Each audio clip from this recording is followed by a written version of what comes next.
ಇನ್ನು ವಿಚಾರದಲ್ಲಿ ಈಗ ಕಾಂಗ್ರೆಸ್ ಅಲ್ಲಿ ಬಹುಮತವನ್ನ ಕೊಟ್ಟಿದೆ, ಏನೋ ಬೆಂಬಲವನ್ನ ಕೊಟ್ಟಿದೆ. ಆದ್ರೆ ಬಹುಮತಕ್ಕೆ ಬೇಕಾಗಿರುವಂತದ್ದು ಇನ್ನೂ ಇದೆ.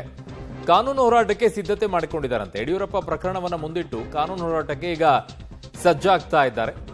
2018ರಲ್ಲಿ ಅತಿ ದೊಡ್ಡ ಪಕ್ಷವಾಗಿ ಹೊರಹೊಮ್ಮಿತ್ತು ಬಿಜೆಪಿ, 104 ಸ್ಥಾನ ಪಡ್ಕೊಂಡಿತ್ತು ಯಡಿಯೂರಪ್ಪನವರ ನೇತೃತ್ವದ ಬಿಜೆಪಿ.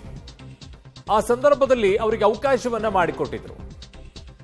ಹೋದ್ರು ರಾಜ್ಯಪಾಲರ ಹತ್ರ, ನಂದು ಲಾರ್ಜೆಸ್ಟ್ ಪಾರ್ಟಿ ಇದೆ, ನಂಗೆ ಸೀಟ್ ಜಾಸ್ತಿ ಬಂದಿದೆ, ನನಗೆ ಮೊದಲನೇದಾಗಿ ಅವಕಾಶ ಮಾಡಿಕೊಡಿ ಅಂತೇಳಿ. ಆಯ್ತು ಹೋಗಿ ಅಂತೇಳಿ ಕಳಿಸಿದ್ರು. ಅಲ್ಲೇನು ನೀವು ಕೊಡಿ, ನಿಮ್ಗೆ ಯಾರು ಬೆಂಬಲ ಇದೆ ಅಂತೆಲ್ಲ ಕೇಳಿರ್ಲಿಲ್ಲ. ಕೇಳಿದ್ರೆ ಅವ್ರ ಸದನದೊಳಗಡೆಗೆ ಬಹುಮತ ಸಾಬೀತುಪಡಿಸೋದ್ರಲ್ಲಿ ವಿಫಲನೂ ಆಗ್ತಾ ಇರಲಿಲ್ಲ. ಹಾಗ ಅಲ್ಲಿ ಒಪ್ಪಿಗೆ ತಗೊಂಡ್ರು, ಸದನಕ್ಕೆ ಬಂದ್ರು, ಮುಖ್ಯಮಂತ್ರಿಯಾಗಿ ಪ್ರಮಾಣ ವಚನ ತಗೊಂಡ್ರು. ಸದನಕ್ಕೆ ಬಂದಾಗ ಬಹುಮತ ಅವ್ರಿಗೆ ಸಾಬೀತುಪಡಿಸಕ್ಕಾಗ್ಲಿಲ್ಲ. 3 ದಿನದ ಮುಖ್ಯಮಂತ್ರಿ ಆಗಿದ್ರು ಅವತ್ತು. 3 ದಿನದ ಮುಖ್ಯಮಂತ್ರಿ ಯಡಿಯೂರಪ್ಪನವರು ರಾಜೀನಾಮೆ ಕೊಟ್ಟು ಮತ್ತೆ ಹೋಗ್ಬೇಕಾಯ್ತು. ಸೊ ಹಾಗಾಗಿ ಅಲ್ಲಿ ಅವ್ರಿಗೆ ಅವಕಾಶ ಕೊಟ್ರಿ, ನನಗೆ ಯಾಕೆ ಅವಕಾಶ ಕೊಡ್ತಾ ಇಲ್ಲ ಅನ್ನುವಂಥದ್ದು ಕೇಳ್ಬೋದು. ನಾನು ಮಧ್ಯಾಹ್ನದಿಂದನೂ ಅದು ನನಗೆ ಕಾಡ್ತಾ ಇದ್ದಿದ್ದು ಅದೊಂದೇ. ಇಲ್ಲಿ ಯಡಿಯೂರಪ್ಪನವ್ರಿಗೆ ಅವಕಾಶ ಸಿಗುತ್ತೆ ಅನ್ನೋದೇ ಆದರೆ ವಿಜಯ್ ಅವ್ರಿಗೆ ಯಾಕೆ ಅಲ್ಲಿ ನನ್ನ ಹತ್ರನೇ ತಂದು ನೀವು ಯಾರ್ಯಾರಿದ್ದಾರೆ ಬೆಂಬಲ ತೋರಿಸಿ ಅಂತ ರಾಜ್ಯಪಾಲರು ಕೇಳ್ತಾ ಇದ್ದಾರೆ ಅನ್ನೋದು ನನಗೆ ಕಾಡ್ತಾ ಇದ್ದಂಥ ಪ್ರಶ್ನೆ.